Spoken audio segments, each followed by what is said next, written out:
Assalamualaikum warahmatullahi taala wabarakatuh. Alhamdulillahilladzi wa kafa wassalatu wassalamu ala sayyidina Muhammad al-Mustafa wa ala alihi wa ashabihi al-sidqi wal wafa. Ikhwatal iman azzakumullah, sambil makan malam kita menggali hikmah dari satu kisah sahabat yang mungkin kita semuanya sudah ketahui, tapi sekali lagi bahwa kisah perlu kita terus-menerus narasikan untuk kepentingan batin kita agar kita punya teladan dalam hidup ini. Dan salah satu teladan yang harus kita tiru adalah para sahabat Rasulullah SAW. Bahkan iman kita di dalam Al-Quran disuruh mengikuti imannya para sahabat. Kita disuruh untuk iman sebagaimana imannya para sahabat Rasulullah SAW. Dan memang menarik kalau kita renungkan dalam sejarah bahwa ada banyak model sahabat-sahabat Rasulullah SAW, dari yang lucu sampai yang serius, dari yang tukang nangis sampai yang jago puisi dan segala macamnya. Ada satu sahabat bahkan sangat menarik, namanya Nu'aiman bin Amr, sahabat yang terkenal sebagai sahabat yang membuat Rasulullah tertawa. Ada banyak kisah berkenaan dengan Nu'aiman bin Amr. Salah satu kisahnya misalnya adalah, sebelum kita masuk ke satu kisah sahabat Sa'id bin Amr al-Jumahi, Nu'aiman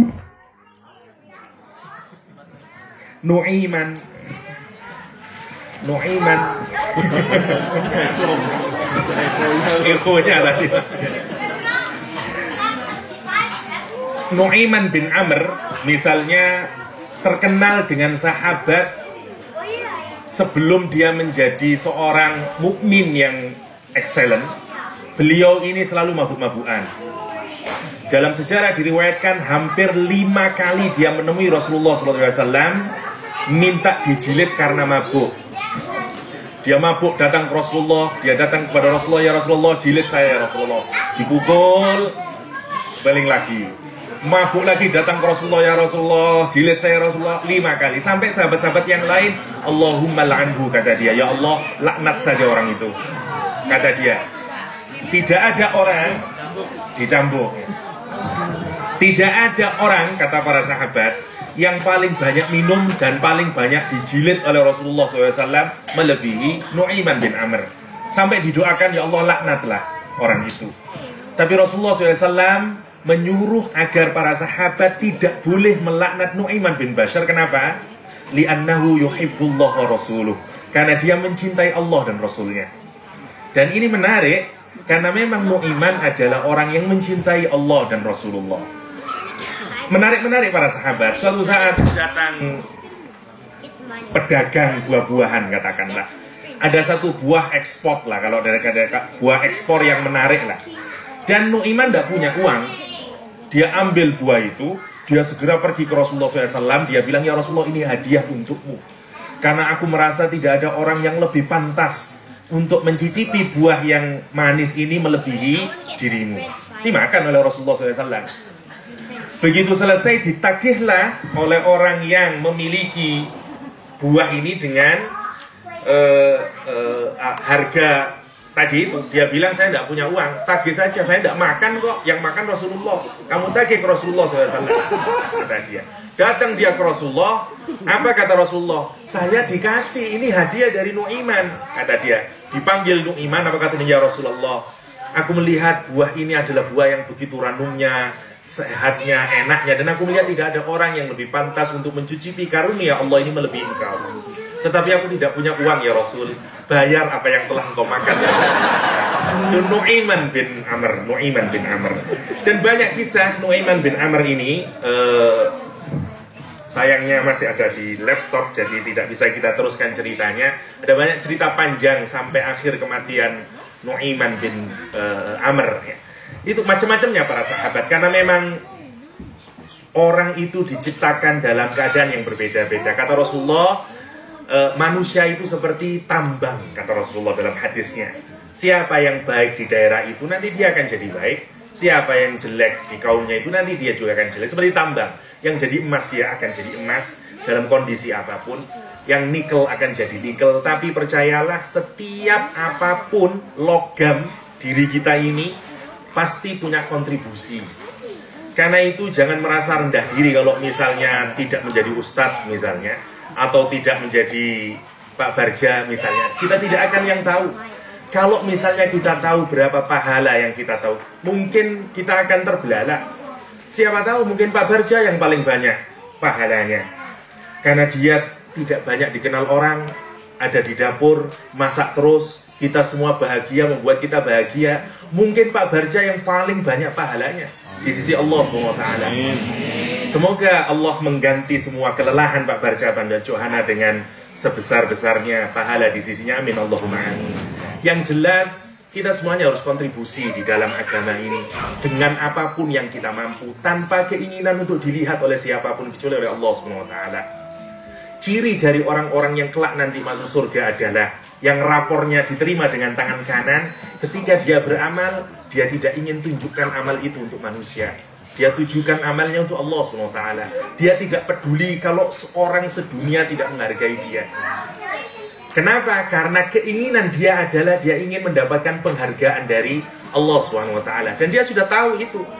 Sebagaimana di surat Al-Haqqah Allah menggambarkan, فَأَمَّا مَنْ أُوتِيَ كِتَابَهُ بِيَمِينِهِ فَيَقُولُهَا أُمُقْرَؤُ كِتَابِيَهْ. Dia akan memperlihatkan gembira, dia tunjukkan hasil rapor amalnya nanti di akhirat. Di dunia dia keep itu, karena dia tidak ingin ada orang yang tahu amal baiknya. Dia tidak ingin menonjolkan, dia tidak ingin merusak amal baiknya, karena dia ingin benar-benar ikhlas karena Allah SWT. Tapi kelak, kapan dia bangganya? Dia bangganya nanti ya di hari kiamat. Ketika Allah menghasilkan rapornya, dia bawa kemana? Umuqra'u kita lihat ini kitabku. Aku dulu sering melakukan ini dan segala macamnya. Dan itulah gambaran orang-orang yang oleh Al-Quran digambarkan nanti akan mendapatkan catatan amalnya dari tangan kanannya. Inni dzanantu mulaqin kitabiyah. Kata dia, memang saya sudah menduga ini semuanya akan terjadi kayak gini, saya sudah menduga dulu. Tetapi dia simpan itu, dia keep itu. Dan kita ingin seperti itu. Masih berkenaan tentang dua topik besar kita, karena inti dari kajian kita di Wisata Rohani 2013 ini adalah berkisar pada amalan hati yang bertumpu pada sabar dan syukur. Kita masih belum sama sekali membahas syukur. Insya Allah besok pagi kita akan bahas syukur. Satu kisah yang mungkin kita semuanya sudah tahu, tapi penting lagi untuk kita renungkan. Karena manusia itu sebagaimana di dalam Al-Quran, minimal ada 3 model. Satu, sebagaimana Al-Quran menyatakan, wa anna minal hijarati la yatafajjaru minhul anhar, wa anna minha lama yashaqqaqu fayakhruju minhul ma, wa anna minha lama yahbatu min khasyatillah. Ada hatinya orang itu yang sudah air itu sudah mengalir, bahkan seperti sungai itu. Tidak usah diapa-apain, airnya itu sudah nyumber mata air. Dia tidak usah disentuh dengan apapun. Begitu dengar ayat Al-Quran, langsung imannya meningkat, takwanya kepada Allah SWT. Sebagaimana Fudail bin Iyad, sebagaimana Malik bin Dinar, ketika mendengarkan ayat Al-Quranul Karim, alam ya'ni lilladzina amanu an takhsha qulubuhum li dzikrillah wa ma nazala minal haq. Cukup membuat dia selesai, cukup membuat dia iman kepada Allah SWT. Ini tipe pertama, yang kalau disentuh sedikit saja, dia sudah, imannya itu sudah begitu sangat baiknya. Yang kedua, tipe hati yang memang harus dipecah. Ya syaqqaq fayakhruju minhul ma, dia harus dipecah dulu, baru nanti sudah crack dan dia keluar airnya. Ada orang yang belum kesentuh hidayah Allah SWT, dia belum iman kepada Allah SWT. Baru kalau dia sudah ada satu peristiwa atau apapun saja, bisa lewat ucapan, bisa lewat peristiwa, bisa lewat buku, apapun saja yang jelas itu memukul hatinya dan kemudian pecah, jadi dia orang yang baik. Dan yang ketiga, orang yang tidak ada airnya, seperti batu yang jatuh dari langit karena takut pada Allah SWT. Ini orang yang tidak punya iman, dia hanya Islam. Kita tidak ingin punya hati yang hanya Islam kepada Allah SWT, tapi tidak ada iman di dalam hati. Iman itu seperti air. seperti air yang merembes dalam hati kita. Ada orang yang rembesannya seperti Abu Bakar As-Siddiq, sebagaimana sungai. Ada orang yang harus dipecah dulu, sebagaimana Umar bin Khattab, yang dulu tidak pernah iman.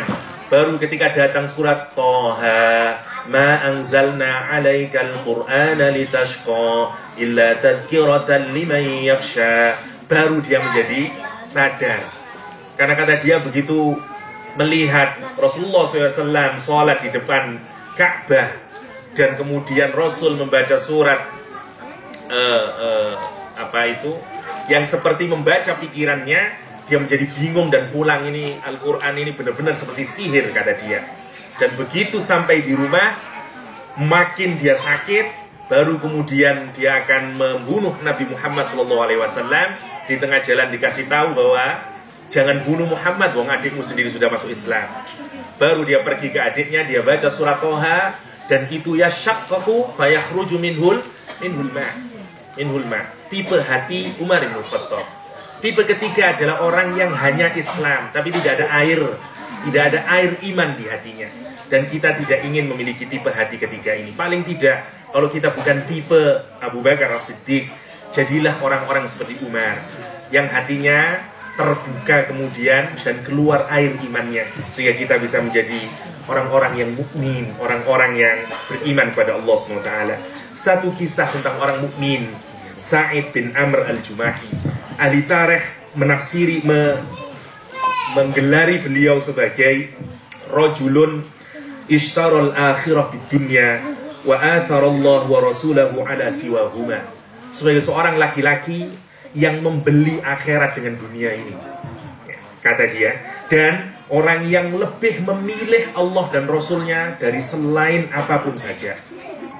Orang yang membeli akhirat dengan dunia ini, dia tukar dunia ini dengan akhirat.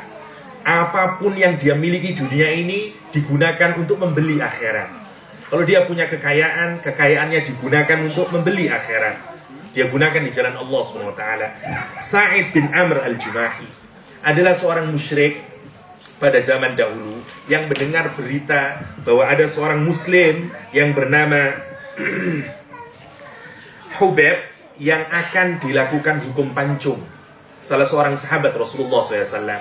Awal-awal sahabat Rasulullah SAW yang mengalami penderitaan begitu beratnya.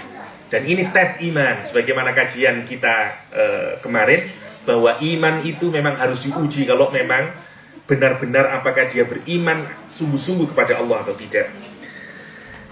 Ketika diumumkan Hubeb ini, pemancungan Hubeb, pembunuhan terhadap Hubeb yang masuk Islam ini, datanglah Sa'id bin Amr al-Jumahi ini. Karena dia ingin menyaksikan seorang yang memilih agama Islam dan kemudian dibunuh secara publik. Kata dia minta permintaan dari Hubeb, minta kepada al-gojonya, dan dia berkata, in syi'tum antatrukuni arka'a rok'ataini qabla masra'i. Kata dia, jika kamu mau, aku biarkan kamu untuk melakukan sholat 2 rakaat sebelum pembantaian terhadap dirimu. Kalau kamu mau, fa'alu, lakukan itu. Dan dia dilakukan. Summa nadhara ilaihi wa huwa yastaqbilul qiblah. Dan sholatlah Hubeb, dia menghadap kiblat, dia sholat 2 rakaat, wa yusalli rakaatain ya li husnihima wa ya li tamanihima. Sholat yang sangat baik, khusyuk, sempurna sholatnya sebelum dia dibunuh. Summa ra'ahu yuqbilu ala zu'ama'il qaum wa yaqul. Dan kemudian Habib ini setelah sholatnya selesai, dia lihat pembesar-pembesar Makkah yang hendak membunuh beliau ini. Dia berkata, wallahi, kata dia, laula an tadhunnu anni aqaltu shalah jaza'an minal maut lastakthartu minas shalah. Kalau demi Allah, kalau seandainya kalian tidak menyangka bahwa aku memanjangkan dan menyempurnakan sholat itu hanya karena takut mati, maka pasti aku akan banyakkan sholatku. Kalau kamu sangka aku ini mempercepat sholatku hanya karena aku tidak mau engkau menyangka aku takut mati di jalan Allah Subhanahu wa taala. Hubeb sahabat Rasulullah SAW. Summa syahida qaumahu bi ainai ra'sihi wa hum yumathiluna Khubayb hayyan. Dan kemudian semua mata melihat bagaimana Khubayb dicincang tubuhnya oleh orang-orang kafir Quraisy. Dicincang pada waktu hidup-hidup. Fayaqta'una min jasadil qit'ah tilwal qit'ah wa hum yaquluna lahu. Dan dipotong tubuh Khubayb ini sepotong demi sepotong, dipotong-potong, dan kemudian dia berkata kepada Khubayb dalam keadaan itu, kata dia, atuhibbuna ayyakuna Muhammadun makanaka wa anta najin. Wahai Khubayb, apakah kamu senang kalau seandainya Muhammad sekarang ini berada di tempatmu dan engkau kami bebaskan? Ketika Khubayb ini sudah dipotong-potong, ditanyain, kalau seandainya kamu merasa senang tidak kalau Nabi Muhammad sekarang yang ada di posisimu, dan kalau kamu senang kamu akan kami bebaskan? Lihat jawaban Khubayb, orang yang imannya teguh, keyakinannya kepada Allah SWT, kecintaannya kepada Rasulullah SAW. Jawaban dari orang mukmin, jawaban dari orang yang mencintai, melebihkan Allah dan Rasulnya dari apapun saja di dunia ini. Apa kata Khubayb? Wallahi, demi Allah, ma uhibbu an akuna aminan wadi'an fi ahli wa waladi.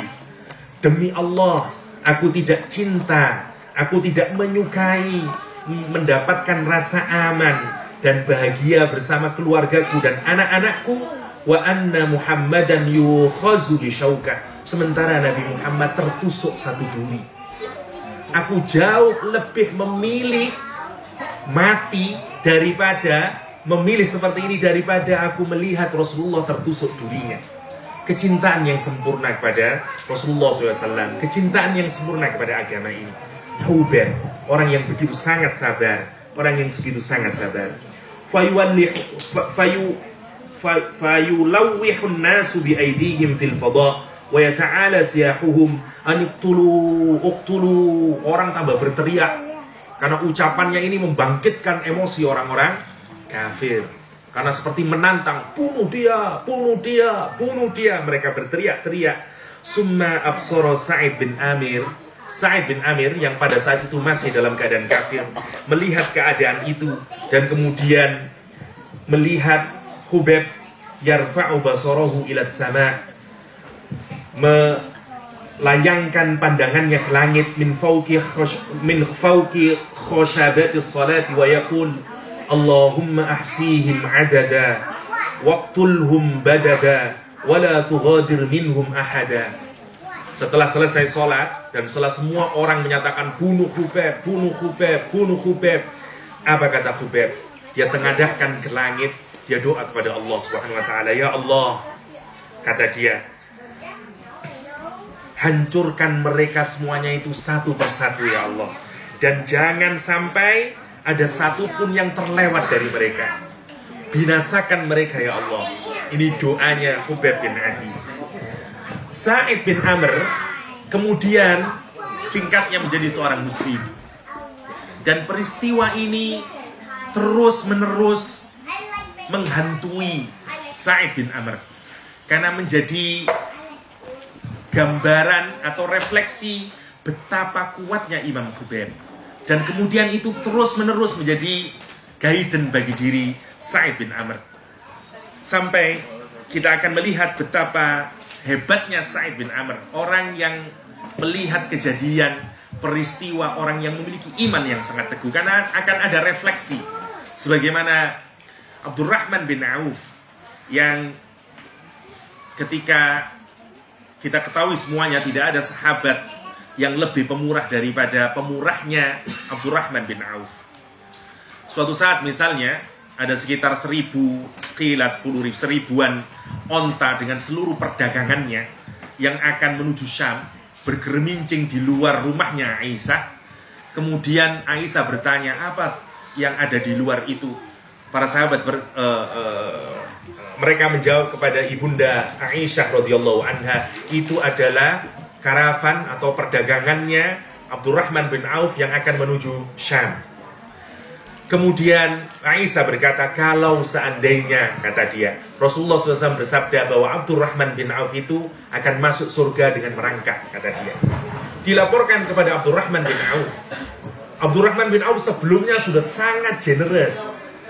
syukurnya kepada Allah SWT terhadap kenikmatan yang dia miliki sudah begitu sangat puncak. Tapi begitu dikasih tahu bahwa kata Rasulullah engkau akan masuk surga dengan merangkak, apa jawaban Abdurrahman bin Auf? Dia datang kepada Aisyah dan berkata, ibunda, apakah benar Rasulullah bersabda bahwa aku akan masuk surga dengan merangkak? Kata Aisyah, iya. Kata Abdurrahman, saksikanlah bahwa semua karavan ini, semua perdaganganku ke Syam ini aku sodakohkan di jalan Allah SWT karena aku ingin masuk surga dengan tidak merangkak. Subhanallah, kalau kita bandingkan, orang yang sudah dipastikan masuk surga saja, seperti itu keinginannya menjemput surga. Kita hari ini nggak tahu apakah masuk surga atau enggak. Akankah merangkak atau ngesot, kita tidak tahu.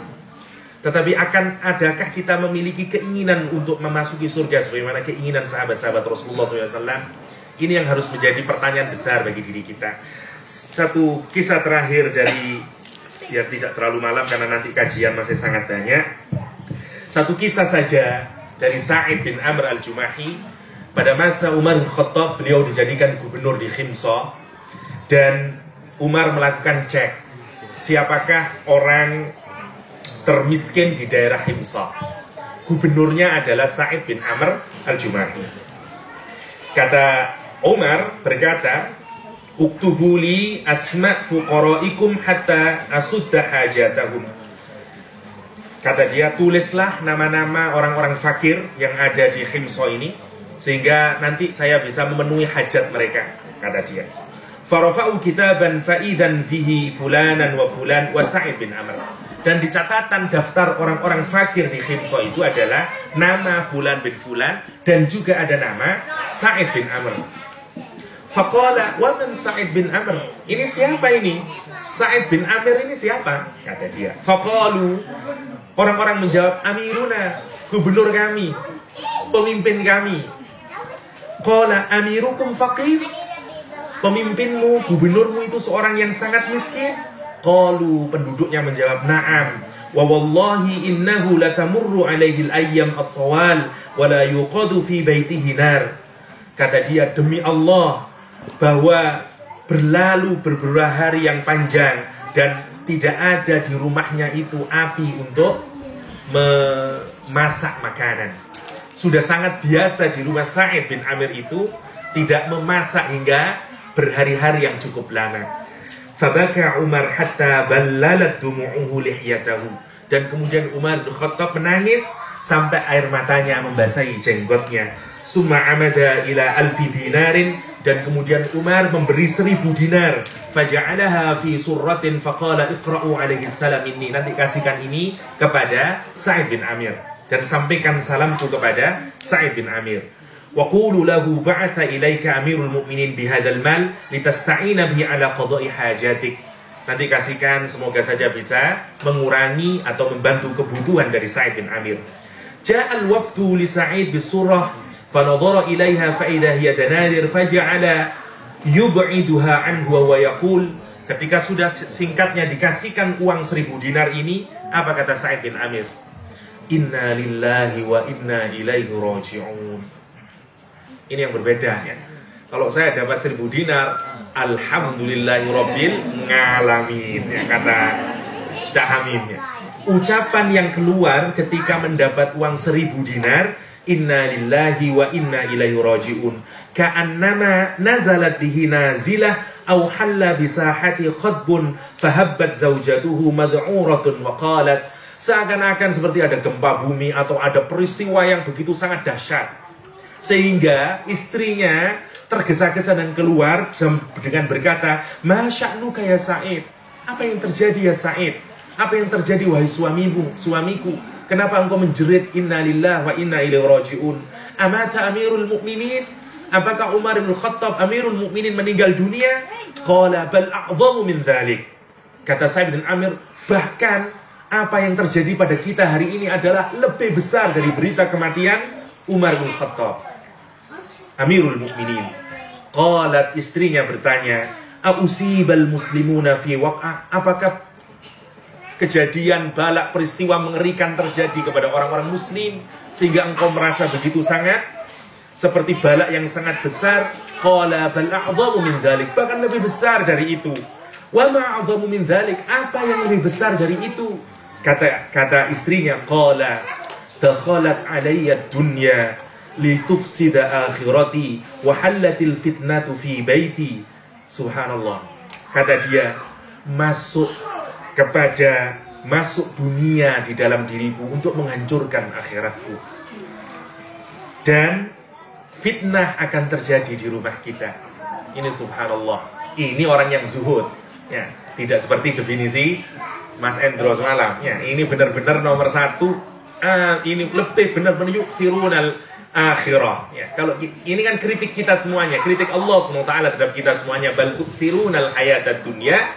Kita melebihkan dunia ini daripada akhirat. Meskipun akhirat itu khairun wa abqa, meskipun lebih baik dan lebih kekal. Jawaban itu begitu tandas, begitu hebatnya sikap Sa'id bin Amir, sahabat Rasulullah SAW, yang kalau mendapatkan rizki, ukurannya adalah apakah rizki ini akan menghancurkan akhiratku atau justru membangun akhiratku. Apakah rizki ini akan menimbulkan fitnah di keluargaku atau justru menyuburkan ibadah di keluargaku. Hari ini setiap nikmat yang kita terima patut untuk kita renungkan baik-baik. Apakah semua kenikmatan yang diberikan oleh Allah SWT itu mengantarkan kita menjadi muslim yang lebih baik, menyuburkan ibadah kita, ataukah justru semua nikmat yang diberikan Allah itu justru makin menjauhkan kepada Allah SWT. Kalau itu jawabannya sungguh bukan kenikmatan yang kita terima, tapi sesungguhnya adab dari Allah SWT. Masih panjang kisah Sa'id bin Amir, tapi kita sudahkan sampai di sini saja. Semoga ada hikmah yang bisa kita ambil pelajaran. Satu, bahwa tidak ada salahnya memiliki dunia, memiliki kekayaan, asalkan kekayaan itu membantu kita kepada kemuliaan di hari akhir kita. Amin Allahumma amin. Hadanallahu wa iyyakum ajma'in. Assalamualaikum warahmatullahi wabarakatuh.